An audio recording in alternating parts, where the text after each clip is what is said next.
Good morning. Good morning. How the devil are you doing this fine day? Hope you do better than me. I feel bloody awful. if I had a normal job, I'd have phoned in sick this morning. Yeah, I don't feel great at all. But yeah, here we are. Here we are again, happy as can be. Good morning, everyone. Thank you very much indeed for joining us. Anybody else get the feeling today is kind of doom laden? When Rachel Reeves stands up in a few hours' time and seals our financial fates. Anybody else got that feeling? Yeah. So be it. That's the way it is. Everybody, hope you're having a good day. Good morning to everybody over on Instagram. Officine Minelli. Minelli, that name rings a bell. I don't mean Liza, but you get the idea. Yeah, I'm going to crack on today because our after-show chat is going to be quite a long one, I think, because we're talking once again about CSCS cards and the impending end of grandfather rights. Read yesterday on Construction News that there's still 15,000 workers out there that they know of, 15,000 workers out there that they know of that have not yet transitioned to the new MVQ system. There's 2 months to go. Are they going to get all of those through the door? Are all of them planning to go through the door? And how many of them are they not aware of? What is the real number? That will be the question. I'm going to say a very quick good morning to Jim Turner, who was first. Well, Dan Cullen was the first off the mark, but he was here about 6 o'clock this morning. I'm also going to say good morning to Chris Ford, who says happy hump day.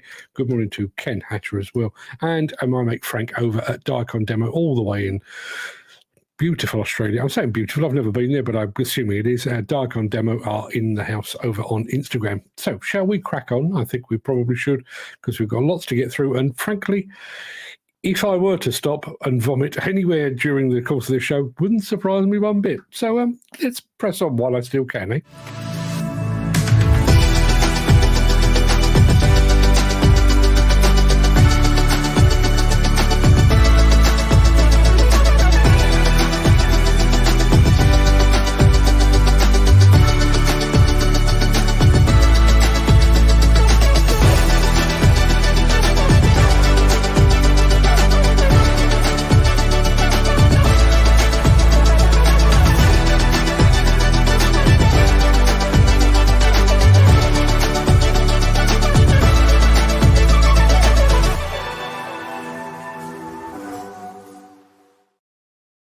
It is Friday, the 30th of October. Welcome to the Breakfast Show. I am your host, Mark Anthony, the Walrus of Demolition. In today's, it's a very wheel loader-centric show today. We're going to get behind the wheel of Liebherr's latest loader. We're walking around a big cat loader, and John Deere goes X-tier with its wheel loaders as well. And just to balance things out a bit, Dynaset dampens the dust during the demolition of a Finnish hospital. Plus, in Mark's morning monologue, we're going to be discussing yet again the impending loss of grandfather rights for CSCS card holders and what that could mean for individual workers and for the industry as a whole. My personal belief is it's not too late to turn around and reconsider, or at least pause for breath, but we'll get to all of that in just a moment. Before we do, let me very quickly introduce our mystery machine for the day.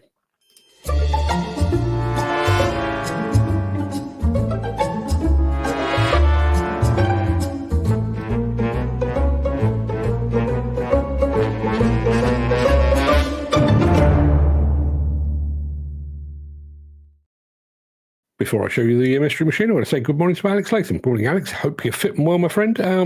You are a training type of person. Hope you're still here at the end of the show when we're talking about grandfather rights and CSCS cards and NVQs and other stuff that, frankly, I'd rather we weren't talking about, but that's a whole other story.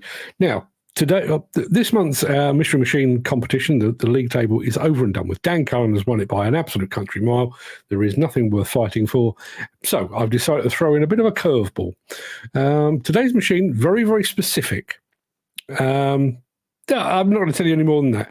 But we're looking for a make and a model, but we're also looking for a type. Yeah. There you are. That is a piece of machine that I need you to identify. I need a make, a model, and a type, if you would be so kind. Throw over to Ken Hatter, who says he's sorted knocking now. Yeah, knock on the door. Yes, good man. I'm glad to see you're one of the many that has actually made the jump. Just going back to that, and we will dwell on that a little bit more at the end of the show. 15,000 people have been identified as not having made the switch quite yet. I wonder how many of those is because they're not planning to. They've actually just, no, I'll work it down to the bitter end, and then that's it. That's me done. I wonder. Jim Turner says, I think today is going to be shit. This short-sighted shower of shite haven't realised that it's us folk that pay plenty of tax that prop this country up, but they're determined to snatch it all until we're all content having next to nothing.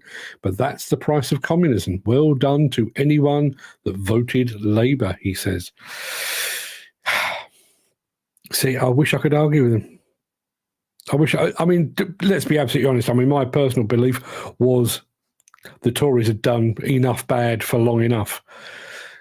Not entirely sure this is what I wanted, though. So let me just go back to this mystery machine. Ken Hatter is saying it could be a cat. Could be. Dan Cullen reckons it could be a Volvo EC300. It's not one of those. And Jim Turner reckons it could be a 5CX Wastemaster. It is definitely not one of those. Let me show you a smidge more. There you are. And while you're mulling that over, let me very quickly remind you of our question of the day.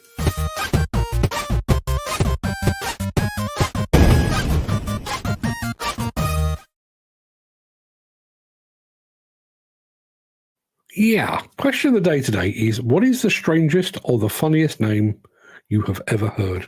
And I can offer two examples here. Back when my kids were much, much younger, we used to be members of our local David Lloyd Club. So I'd take them swimming on a Sunday morning. One Sunday, we were all splashing about happily. An American family joined us, and their little boy was learning to swim. His name? Laser. Yes. That family had looked at all the available names, and they had decided amongst themselves to call their child Laser. But I have that one beat. Early doors, when I was very first a construction equipment journalist, I was in Germany many, many moons ago at a press conference for an equipment manufacturer. And I can't even remember who the manufacturer was. But we were greeted by the director of a company, and his surname was spelled F-A-H-R-T, and it was pronounced fart. Now, obviously, us Brits all found that very, very funny under any circumstances. But the man in question then compounded things. In a very Germanic way, we were all lined up, and he would walk along, nod, very Germanic way, click his heels, and say, fart, fart, fart. Yeah, he did that to about 20 of us. There were shoulders bobbing up and down along the line. There you are. Now, let's have a look. What have we got here in terms of the mystery machine? That's interesting. Somebody's got right to the point. A Cat C32B. It's not, but Dan Cullen is going for the Cat 777 Water Bowser. It's not right, but it's a very, very good shout. Let me have a... There's a little bit more. It's a very good shout, Dan. As I say, we're playing for nothing today, but let me take that away. Let's say good morning to another of our overseas friends, East Coast Demolition, Ricky Webb. Good morning to you, Ricky. Hope all is well over at East Coast Demolition. Thank you very much indeed for joining us. I think it's time to start the show. So let's do that. Let's do that with this.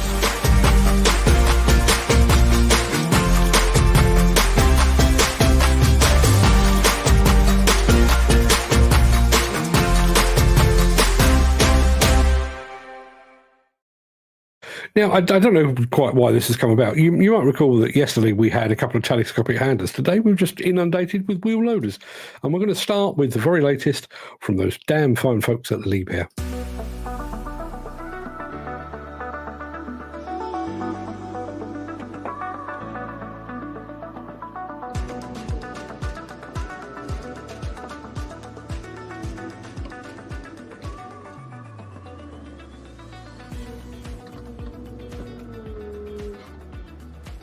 Seatbelt on, adjust the steering column, ignition key, home screen, service messages, fuel tank level, DPF soot loading, AdBlue tank level, coolant temperature, machine hours. The operating status, air conditioning function, working attachment adjustments including automatic positions, machine settings, automatic weighing system, information, and operator adjustments.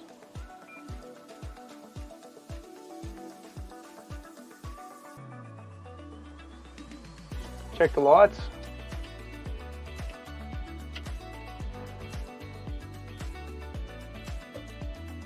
Check the horn.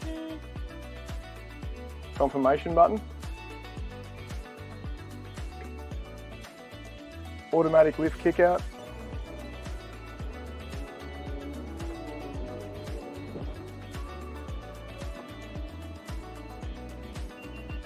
For automatic functions, move past the pressure point to the stop and return to center.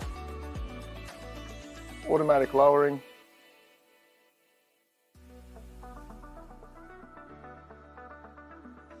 Float function.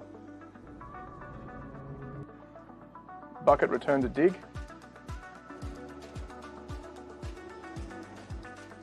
Auxiliary hydraulics. Emergency lowering of the working attachment and depressurizing the hydraulics. Ride control function.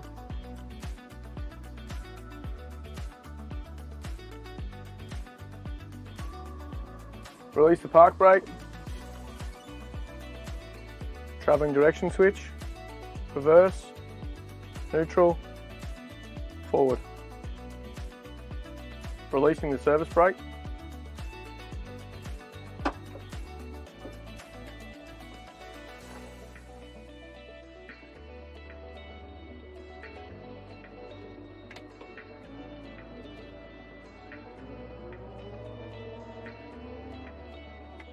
The Generation 8 is bigger, stronger and more powerful than its predecessors.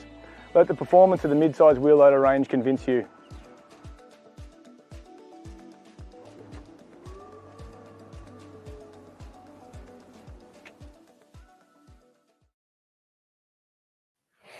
Smart looking machine, lots of buttons. Hopefully that wasn't the startup procedure. That was a hell of a lot to get through.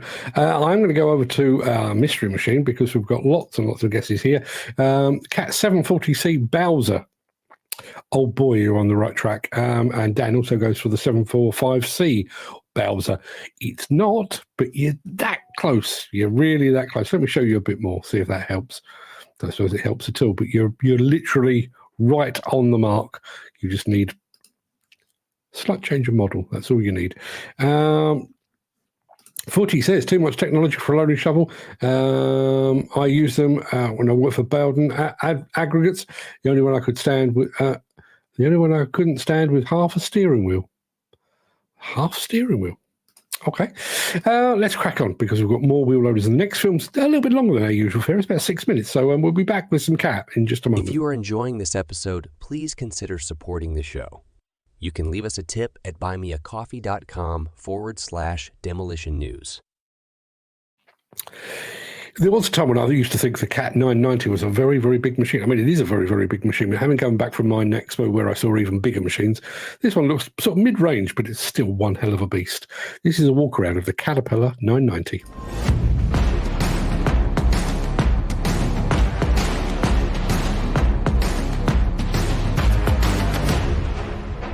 Hello, I'm Brian Kane with Caterpillar. Today we're going to talk a little bit about the 990 wheel loader. So we're going to do a quick walk around on this machine. We're going to talk a little bit about some of the components that we would check as an operator. When it comes to the bucket on the front of the machine, we have different offerings for our customers. Depends on the material type we're in. We've got some rock cutters on this, different GET, different bucket size offerings, depends on material type and density.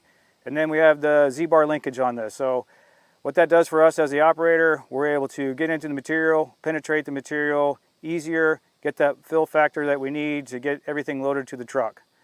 So with that being said, we're going to do a little bit of ground level walk around on this machine. Let's come around and take a look. As we come to the middle of the machine, this is our fast fill from ground level. We're able to fill this machine during shift changes without having to climb on top of the machine or anything else. The other thing we have here is we have our third exit point. If the other two are blocked by any means, we're able to get off this machine nice and safe. 3 points of contact, making us feel very safe and secure getting off the machine. As we walk into the articulation area of this machine, we're able to see our sight gauge for our transmission. That's also where we would fill up if we needed to. The other thing is safety feature on this machine would be where we're able to lower our loader arms with a valve in case something were to happen while the loader arms are in the ground. As we come to the back of the machine, we have another entry and exit point on there. We have handrails on here that makes it very nice and easy for 3 points of contact.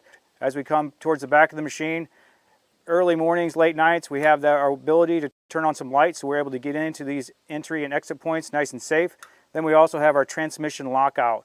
So if needed to be serviced, this machine could be running. We could turn this on where the machine will not move. We are not able to go forwards or backwards. Then we also have our engine shut down. So we can shut our engine back down here, and then we have our fuel shut off, which will shut the engine down in case of an emergency. On the back of our 990, we have our CAT object detect. We have our reverse camera up top, and then we have a hydraulic driven reversing fan on this machine. Next, we have our third access point on here. We have grab handles on here. We have nice safe steps that we're able to get on and off this machine if we need to. Next, we have our primary disconnect on here. We're able to shut that off while we're not using the machine to save on energy and safety. Next, we have our 24-volt receptacle here that we're able to jump this machine from one to another, nice and safe. Next here, we have our service port. We're able to turn this key on with the machine. We're able to see any diagnostics that we need to see, something event that's gone wrong. We're able to check a lot of our fluids from down here. We have soft keys on here that we're able to hit and touch. It's going to tell us exactly if the machine is full or not. Then we also have our ET port on here where we're able to plug in if we need some type of diagnostics. The technicians can find that all from down here. Next, we now have our quick evacs down here where we're able to pull engine oil out. We're able to pull hydraulic oil out, anything we need to do from ground level. Very nice and safe, no climbing on the machine. We're able to pull oil in and out of this machine very easy. Next, we have our articulation lock. So what that does for us is we're able to lock this machine if we need to service it, so there is no pinch point on here. We also have our brake check and steering check up top that's filled with hydraulic oil. Inside of articulation area here, we have another transmission sight gauge.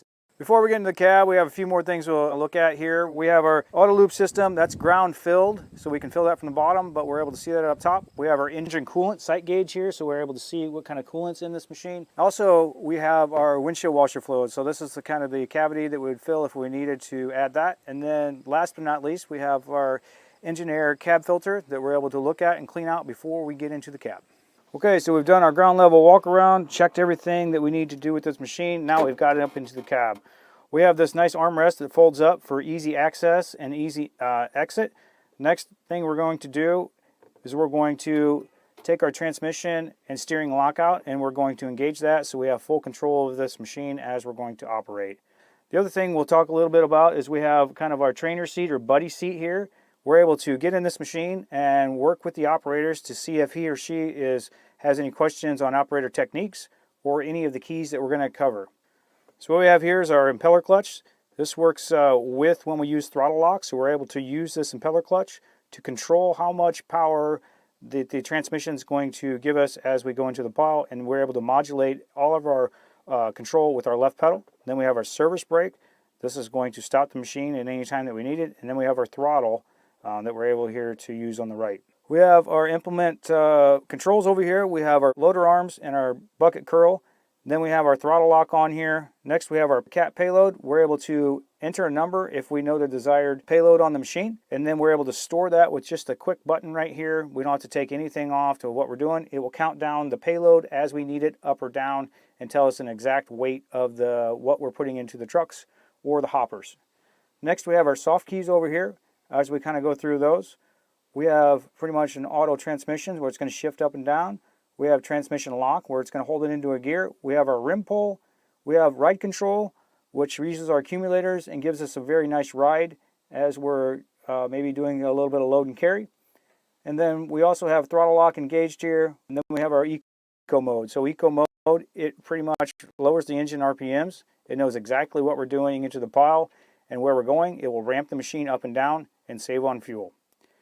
So that's a little bit about our 990 wheel loader, and now we're ready to get our day started.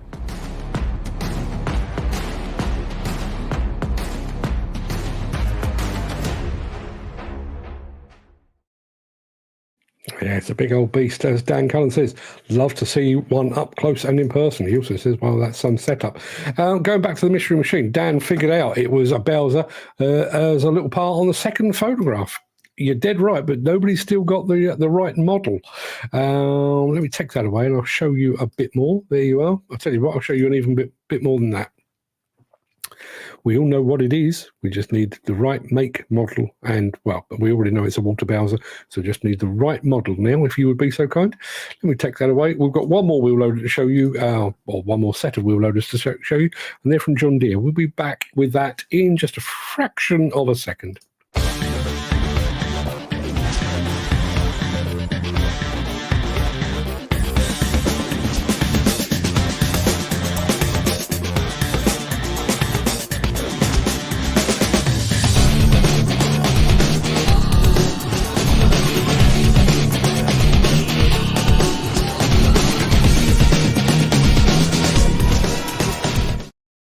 Yeah, the last film was 6 minutes long. This one is less than a minute. So sit back and enjoy some X-Tier power from John Deere.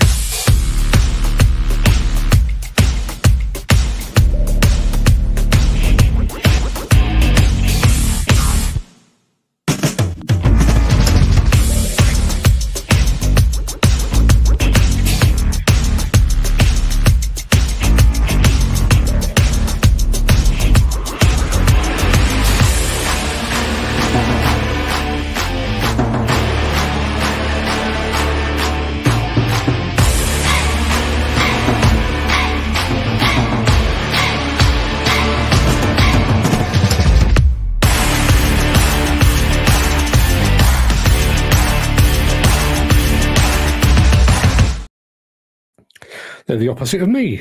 They're never idle, but I'm kind of constantly idle. Mystery Machine, Dan Cullen is going for the 77705 or 777E Cat. It's not, it's bigger, a bit bigger than that. Here's a smidge more. I don't even know why I'm showing you this. Frankly, you already know what it is, and it doesn't matter who wins because Dan Cullen's already won the month anyway, but we'll keep it going for just a little bit longer. I've got one more film to show you, and then it's morning monologue time. So be back after this. Since the finance bill came into effect in April, the construction industry has seen a surge of fuel thefts.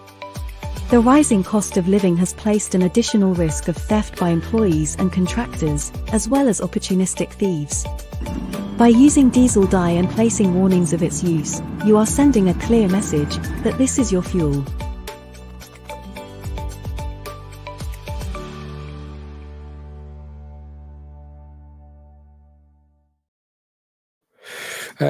Jim Turner reckons that could be a 789. It's actually, I think you've gone one too far, actually. It's all meaningless at this point anyway. But we'll be back in just a moment with that. But we are heading to one of my favourite cities, actually, Helsinki. Bit of hospital demolition. And this is how Dynaset keeps the dust down.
Right, that's about it for the main part of this morning's show. I'm going to roll the outro in just a second before leaping gazelle-like into my morning monologue. If you can't stick around, do please stay safe. Look after yourself, your family, your friends and your colleagues. I hope to see you again very soon, assuming that Mr. Starmer and Ms. Reeves don't escalate the cost of internet connections and therefore I'll never see you again.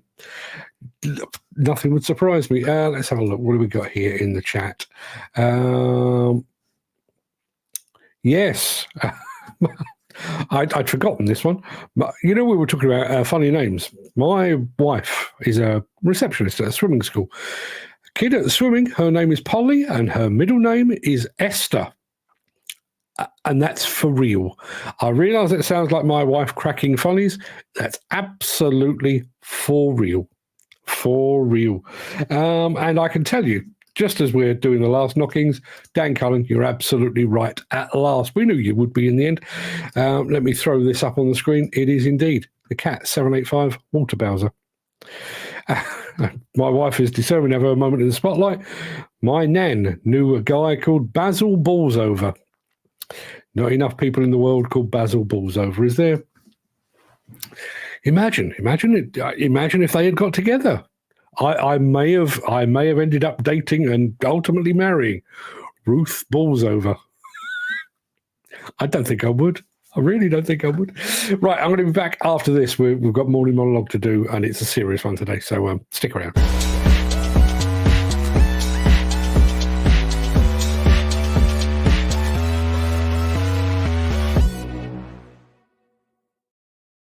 Well, so much for the best laid plans of mice and men. I was actually planning to address the ongoing issue of CSCS cards and the end of grandfather rights tomorrow. And I intended to set it against the backdrop of the economic austerity into which we're all likely to be plunged later today when the budget is announced. But I've been overtaken by events, so I have no choice but to address this today rather than tomorrow. Construction News, as you may have seen, reported yesterday that there are still 15,000 UK construction workers out there who have still not switched to different cards. The end of grandfather rights is now just 2 months away, and there's a growing fear that some, possibly many, will be left behind, while some, possibly many, may just take early retirement rather than suffering the indignity of proving once again that they can do the very job for which they're currently being paid. So, with all that being said, this is my morning monologue. There are times when industries like people seem to be driving full speed towards a cliff. Fully aware of the danger, but somehow too committed to turn back. And right now, that's exactly how the UK construction industry feels with the looming end of grandfather rights for CSCS cards. At the end of 2024, the clock will run out for thousands of seasoned professionals, veterans of the construction trade, who've built their careers on experience rather than formal education and formal qualifications. These are the people who have been working with their hands, putting in the hours, and passing down practical knowledge long before the construction industry decided that only certain qualifications should count.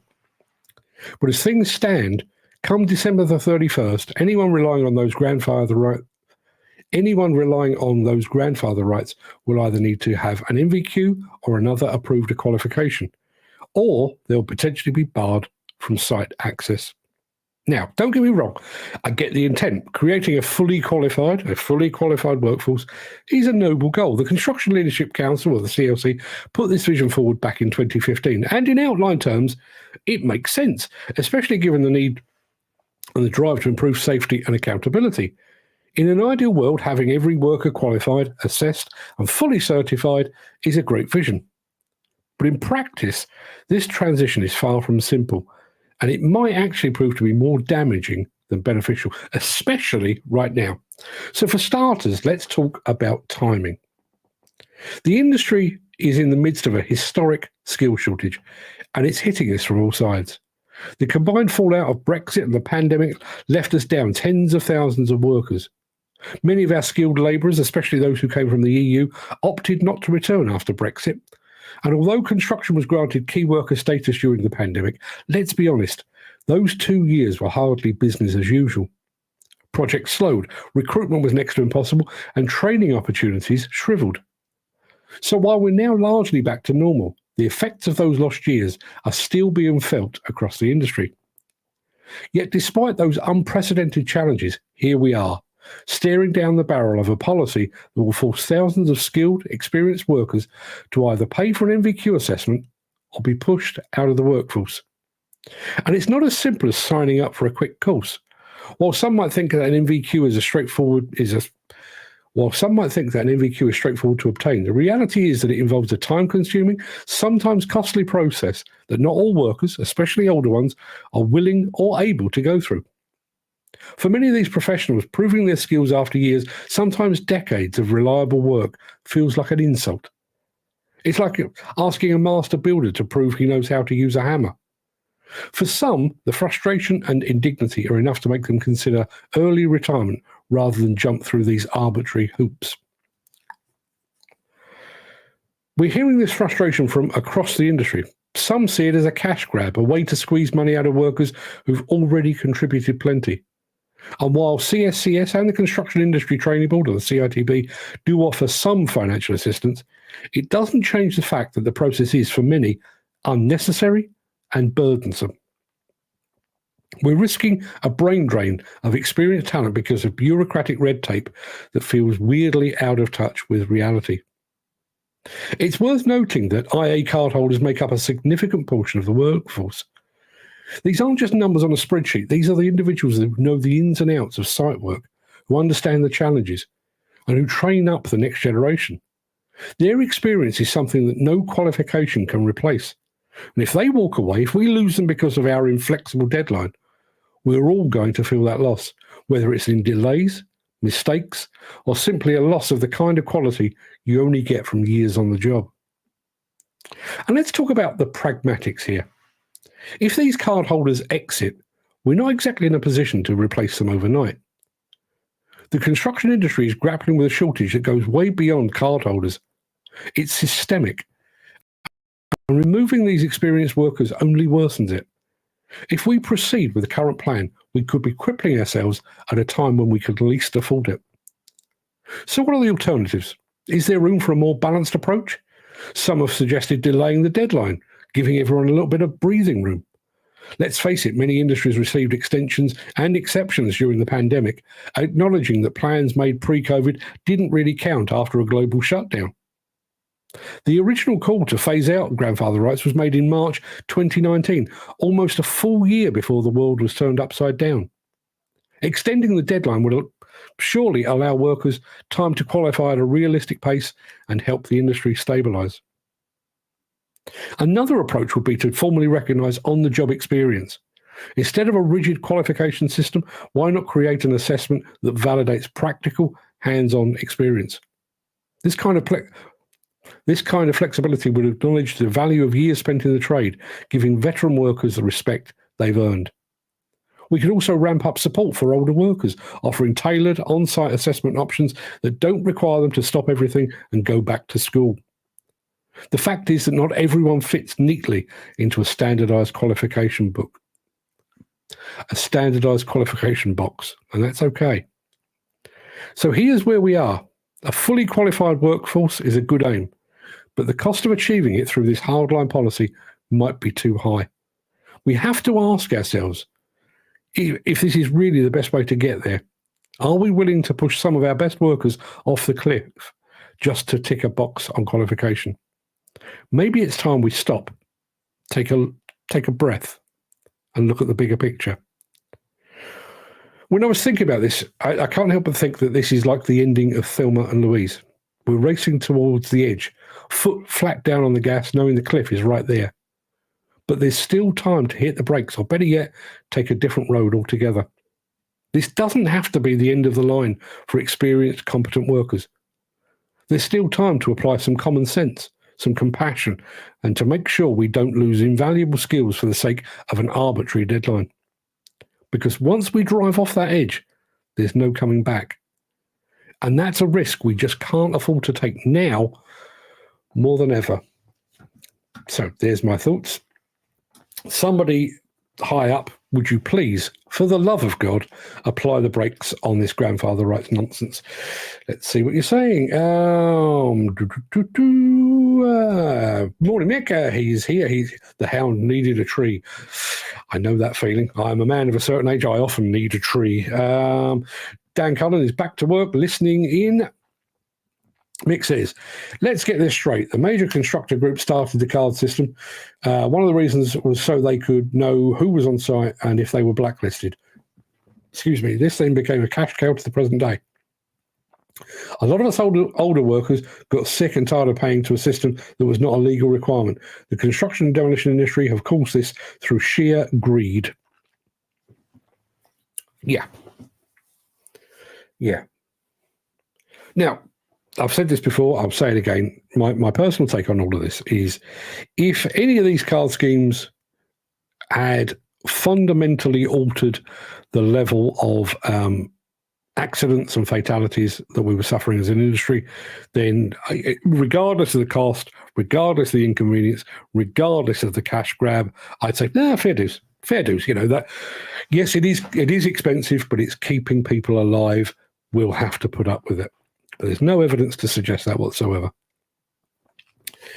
And one of my problems with all of this is how these decisions are being made kind of away from the sector itself. This was originally, suggested by the CLC back in 2015. I think we all know by now that the CLC is an ivory tower operation that has very, very, very little to do with day-to-day construction. So they've made this as a decision. And the training organisations, I told you I was feeling crook, the training organisations have picked it up and run with it.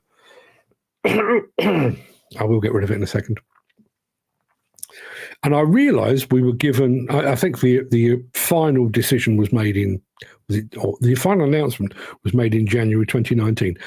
And if you said January 2019, you've got 5 years in which to comply, I think most people would have gone, well, we're not happy about it. And it is an inconvenience. It's an indignity, and it's going to be costly and so on down the line. But 5 years. But think about what happened almost immediately after that decision was made. We had 2 years of pandemic. Now, as I said in the spiel there, I realised we were granted key worker status and people stayed at work, but there was no way you could carry on training in the normal way, social distancing and everything else. And because we'd whittled down workforces to allow social distancing, there was no fat within the industry. It wasn't a case of, well, we've got 10 guys on this job, so 2 can go off and do their training because 8 will be able to do it. You couldn't do that. So for 2 years, training was kind of pushed to the back burner.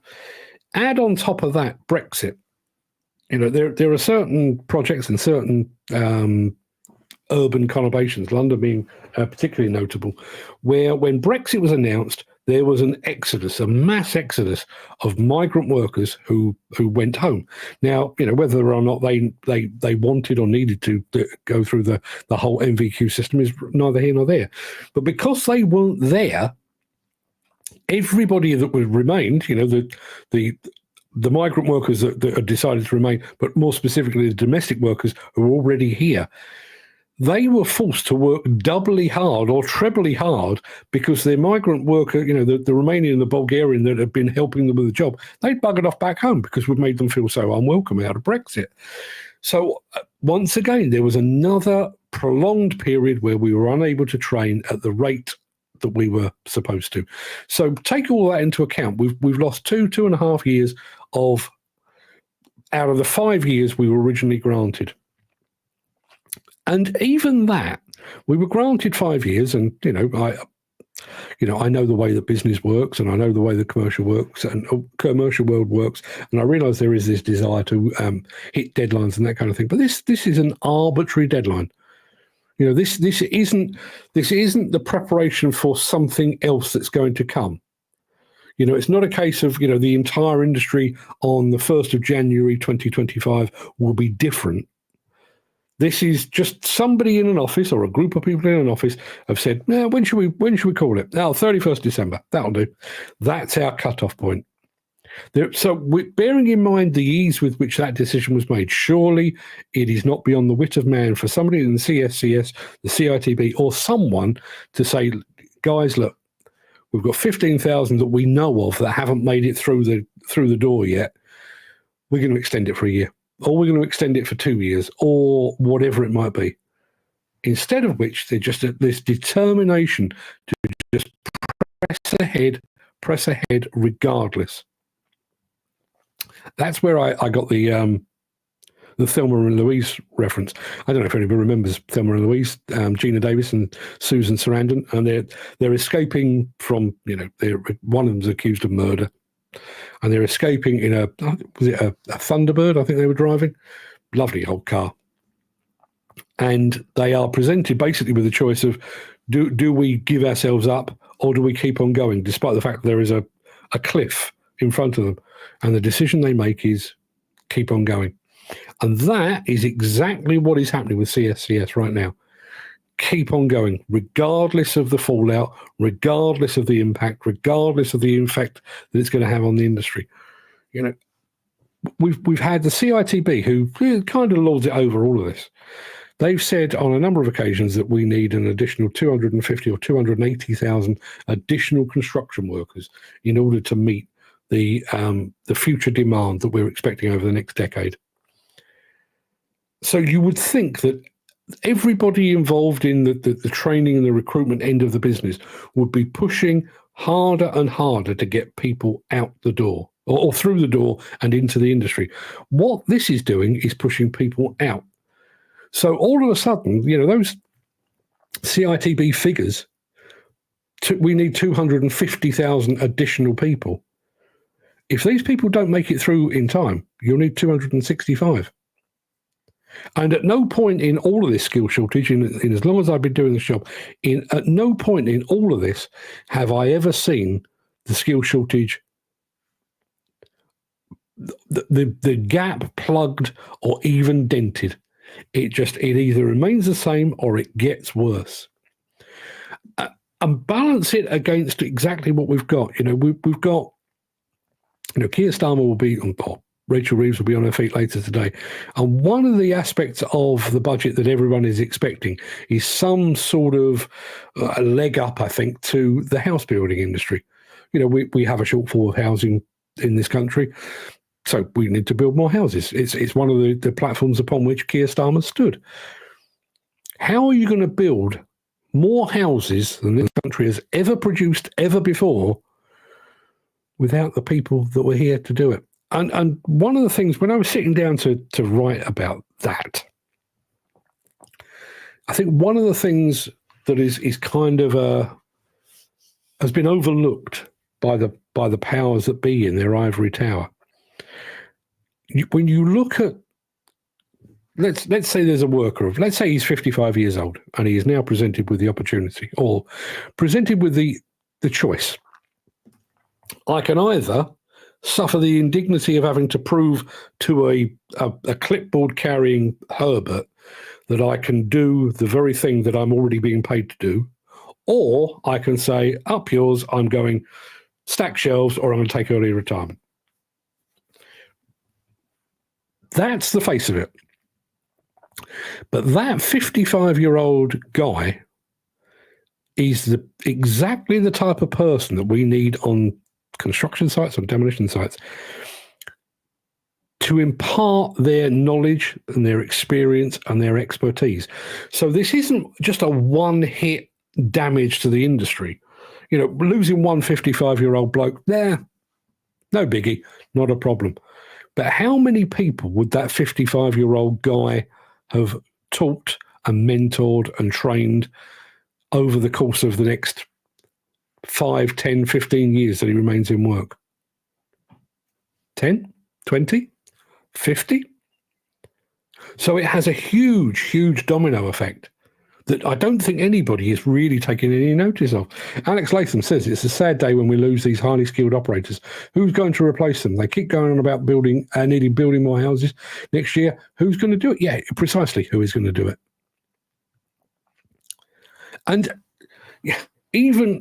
And I do wonder if this conversation's even taken place, but I do wonder, if the CLC and CSCS have sat there, okay, well, maybe we lose 10,000 veterans. That's okay. We'll just bring in 10,000 younger operators, younger site labourers or whatever it might be. That doesn't work, because the kind of work that the veterans of the industry do is not the same. It's not the same. And not only is it not the same, it's not of the same quality. So are you willing to accept a decline in quality just to fill those, are we going to replace experienced and highly valued workers with a bunch of warm bodies that barely know one end of a shovel from another? Is that what you're saying? All because you're determined to press ahead with this arbitrary deadline that means nothing to anyone apart from the people that instigated it. Mick says, I sit and drink with a lot of the old boys. We do go out if there is a site near us to look at what's happening. Agreed, some of the machines are unreal, but we watch the workforce. These are the boys who have the cards. We all come to the same conclusion. 95% shouldn't be on site, and they wouldn't last the first hour with us. There are 7 of us who drink together. Okay, we're old, but that 7 totals nearly 400 years of experience. Yet the industry thinks a course will take our place. Rather than sitting here and talking for an hour, I should have just put that up. That's the truth. You as an industry, there is this little cabal in an office at a CLC or a CSCS who have said we can replace 400 years combined experience with a qualification. Really? You think?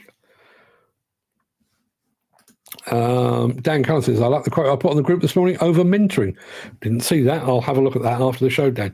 But mentoring is another key. That's Mick is one of our older viewers, and I'm sure he'll tell you this.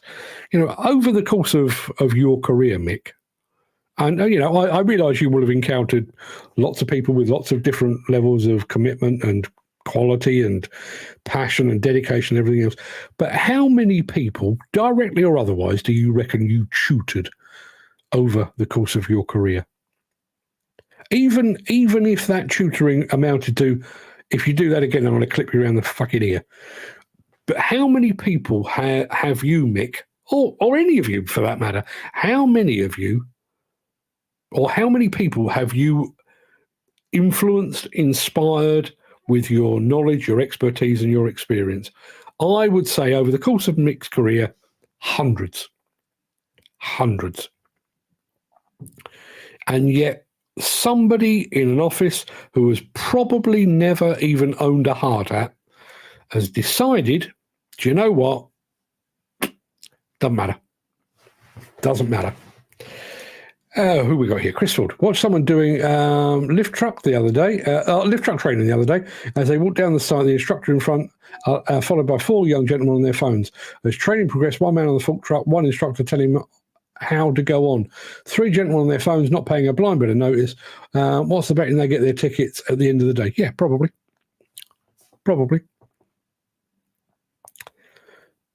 They're just.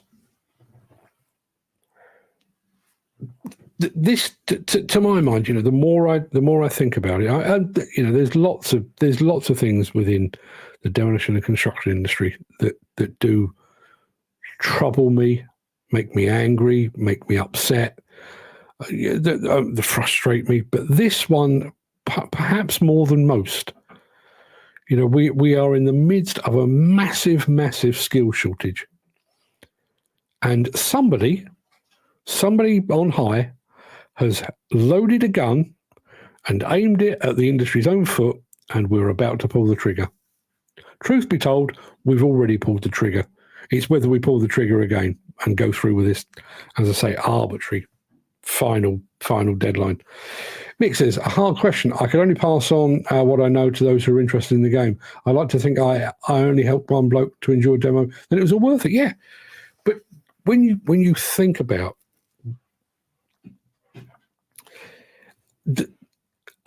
I've never set out to do it. I'm going to talk about my own personal experience here. But Jim Turner very kindly yesterday put something on LinkedIn to celebrate the fact that he's done his 100th video on YouTube.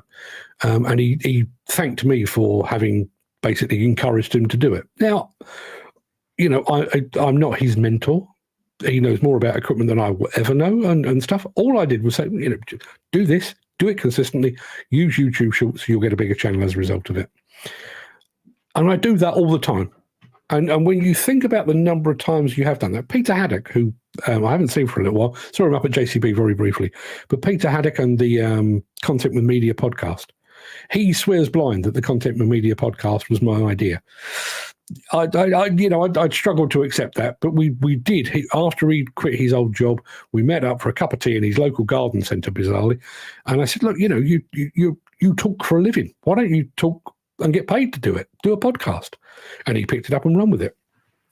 So over the course of my 35-odd year career, there will be dozens, possibly even hundreds, that little bit of do this or don't do that or have you thought of. I will have inspired, encouraged, put off, discouraged hundreds of people. Mick, I'm sure you're the same, and I'm sure everybody in this audience will be exactly the same. And when you think about that, even if the 15,000 that Construction News is claiming, even if that is the final figure, and I don't personally believe it is, even if that is the final figure, we are going to lose 15,000 or potentially lose 15,000 guys who could influence, even if they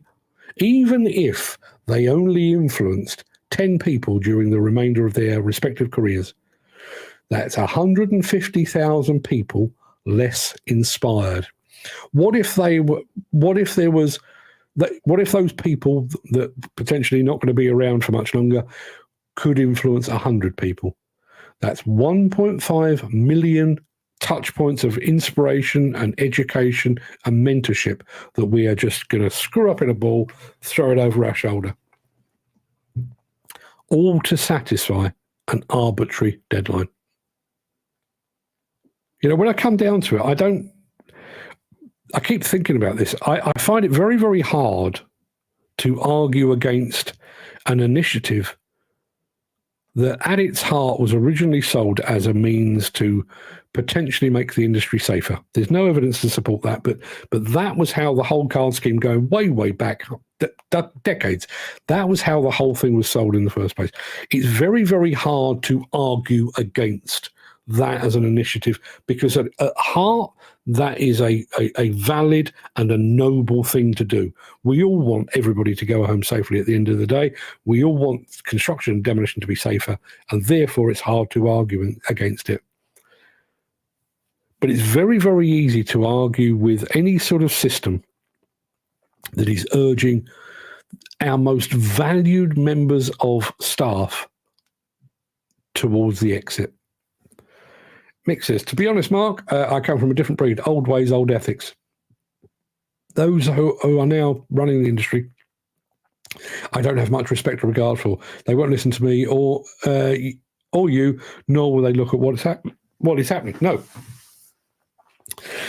Do you know, you've used a word there, and I've already noted it down, not because of what you've said there, Mick, but you've used the word respect.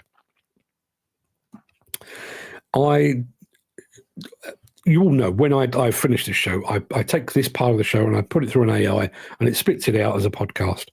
And one of the podcasts we did the other day, and I can't even remember what the subject matter was, but the podcast that came out as a result of it mentioned the word respect quite a bit. The fact that decisions that impact upon hundreds of thousands, possibly even millions of working men and women within this industry are made without your input. They're made from on high by training organizations, by trade bodies, all of those kind of things. And it's been playing on my mind ever since. How much those guys that are still in work, not Mick, who's going to be popping off down the pub in a minute, those guys that are still in work, how much do you feel respected these days? Respected by your employer, respected by your peers, respected by the industry that you serve? I'm not expecting a great feedback on that. I know. I mean, Jim Turner is a good example because Jim is that way inclined, and I think if Jim weren't feeling rightly respected, then he'd probably up sticks and go somewhere that he was. But how respected are we all feeling? My guess is not very much, because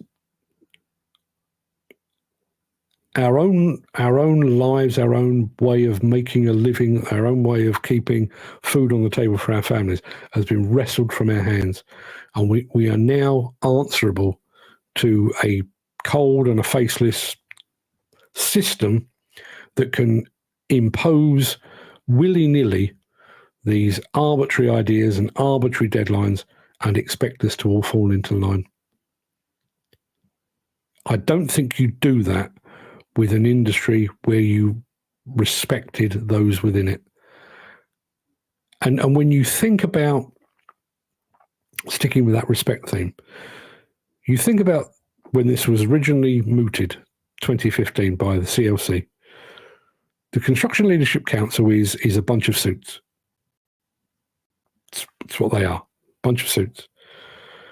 And they have decided, in their infinite wisdom, having never set foot on a construction site in their life, most of them, they have decided in their infinite wisdom that to make the industry better, this is the way to go. Were you consulted on that? I wasn't. Was the wider industry? Well, did anybody stop to say, yeah, well, it's all well and good. I see where you're coming from on the idea of having the entire industry qualified in some way or another, but have you actually considered the likely fallout from that? Gary Muirhead has just joined us. Morning, Gary. Thank you very much indeed for being here. We're talking CSCS cards and the end of grandfather rights. Does that impact up in Scotland? Is CSCS a Scottish thing, or do you escape that? Be interested to know. Even let's say that they are. I don't know what the situation is in Scotland, but imagine it is. So, for the sake of, I mean, you can cross the England to Scotland border in a single step. So here, you need to basically go back to school to prove that you can do the very thing that you're being paid to do. Whereas in Scotland, and I don't know the answer yet, but potentially you could just crack on regardless. Does that make any sense? And has anybody seen any paperwork about the ongoing monitoring of this? We talked about card renewals yesterday and everything else, but if we've got a hard and fast deadline of the 31st of December for the end of grandfather rights, at which point everybody that can will be an MVQ audited person, is there a deadline in mind? Let's say 31st of December 2025, to look back and say, yes, behold how much safer our industry has become. Look at how our productivity has increased. Look at how the profitability of the industry has increased. Look upon my work, ye mighty, and and admire. Or are we going to get to December 2025 and go, what a waste of fucking time that was? Made no difference at all. Gary says, yes, it is. I had to do an MVQ last year after operating equipment for 35 plus years. Yes. But Gary, I'm sure, I'm absolutely positive that you left your MVQ assessment renewed and refreshed. Your colleagues and your employer stood back. Good Lord. Look at the improvement. Look at how much better Gary, with his mere 35 years of experience. Look how much better he is now that he has a bit of paper that says MVQ on it. Yeah, Craic from CSW Groundworks is here. Good morning to you, Craic. But as you probably gathered, we're talking CSCS cards. I'm not happy.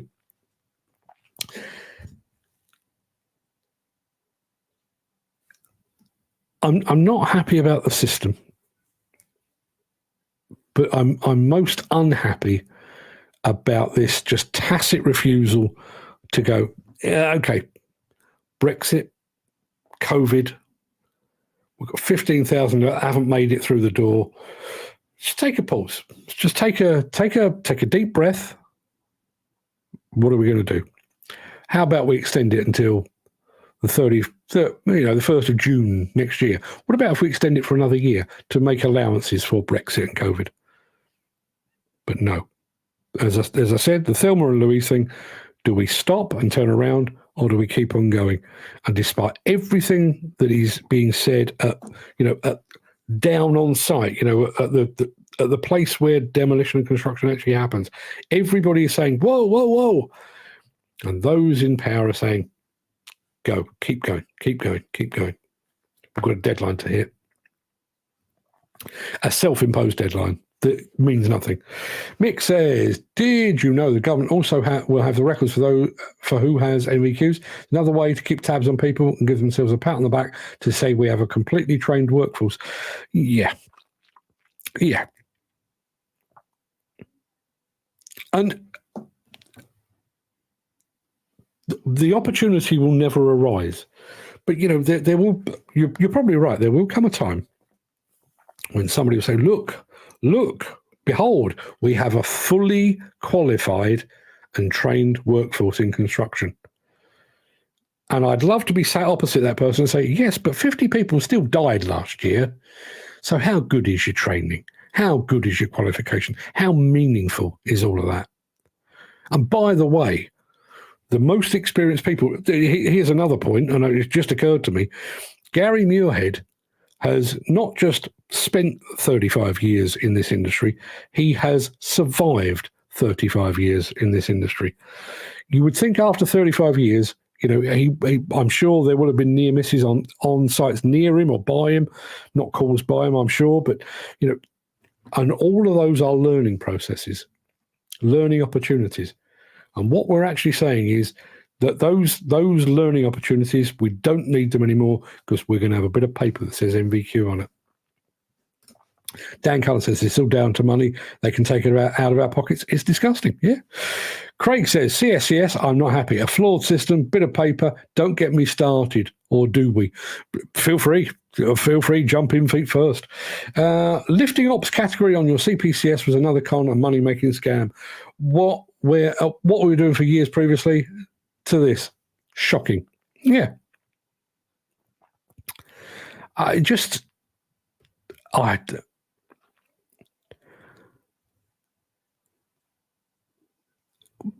And what? Really lost for words. Imagine going back to the CLC, whoever they are, this secret cabal of industry leaders, and saying, we've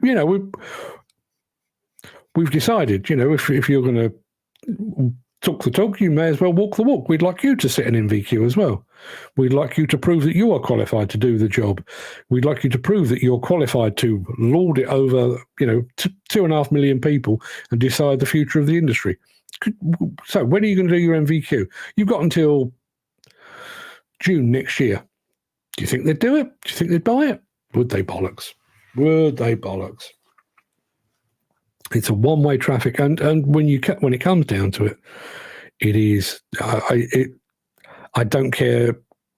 I'll sit opposite anybody. I'll sit down next to CSCS, CITB, CLC, any of those people, and I don't care what you say. Ultimately, cash grab. That's all it is. It's an opportunity to make more money. And when you think about it, if you've got new people coming into the industry, which we need all the time, your asbestos awareness, and you need this card, and then you need that card, and then that card will expire, and you need that one. So they can make lots and lots of money early doors and throughout the career of somebody new coming into the industry. Where they're not making any money until now was those, the Garys and the Kens and the Dans and people of this industry that have already got their qualification, grandfather rights, time served. And they're sat there looking at it. Well, we're making plenty of money out of the newcomers, but it's about time we got our hands on some of the others. I've got a plan. That's all it is. Dan Cullen says, exactly, I was refused jobs because I don't have lifting ops, and I argued that it's not law, that you must have one. It's the company that required it. Yeah.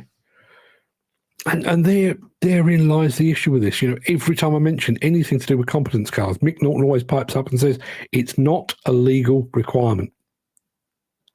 So as an industry, if we were able, and I realise it's not, but if we were able to unite, the industry could say, your MVQs, up yours.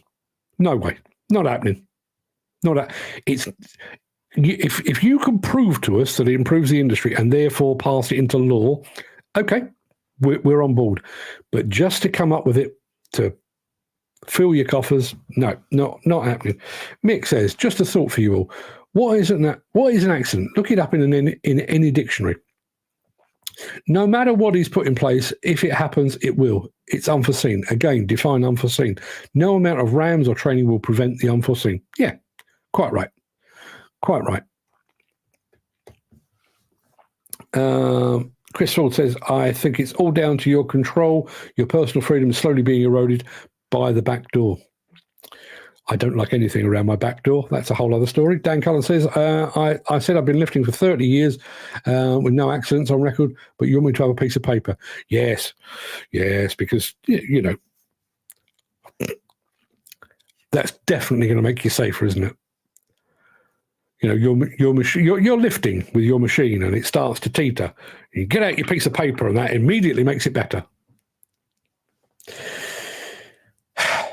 CSW, Craic says, our rising star, Mikey, age 17, was at an impulse training academy. The 3 instructors, one a taxi driver, one an old long-haul lorry driver, 3 was an old carpenter. Sadly, they didn't know construction equipment.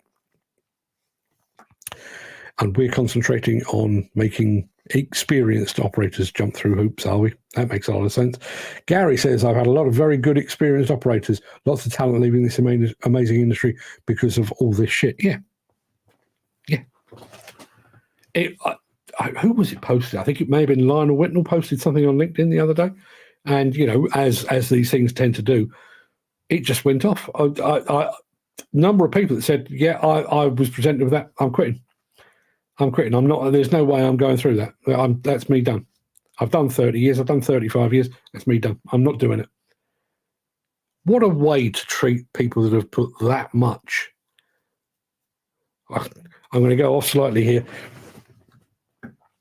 This is not dissimilar to the way that the previous government intended to treat the Gurkhas that had served in the British Army. They'd come here, they'd relocated here, they'd fought alongside us. But you want a house? Oh, no, you're no longer welcome here. Thanks to the gorgeous Joanna Lumley, I think there was a bit of a rethink on that. But you think about, your Garys, your Dans, your Chris's, your Micks, your Kens. You've put all of these hours, all of these days, all of these weeks, months and years into the industry. And the industry en masse is saying, yeah, but, if you leave, don't you?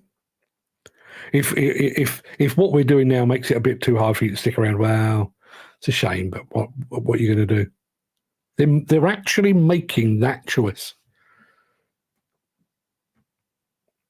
The overall theme of the thing that I was talking about earlier was basically trying to encourage anybody, to just go, hang on a minute, just take your foot off the gas for a second and let's give it a bit of thought.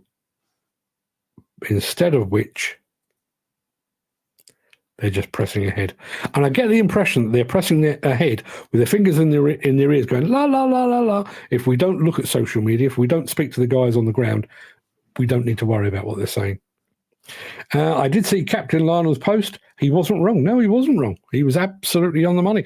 And the other one as well, who has been fighting this very, very hard from early doors, Ollie Guns. Can I have a look at Ollie Guns' video over on YouTube?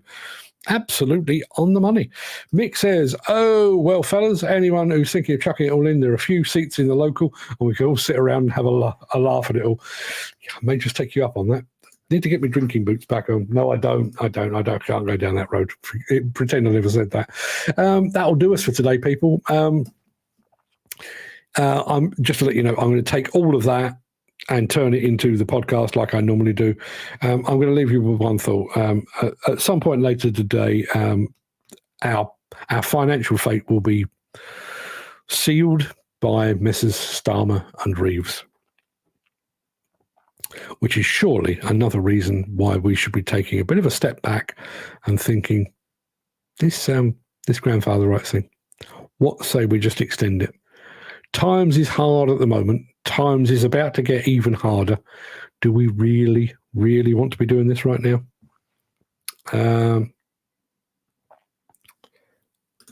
Dan Cullen says, someone said to me, why don't you go and buy your lift ops as they wouldn't know you did? Begs the question.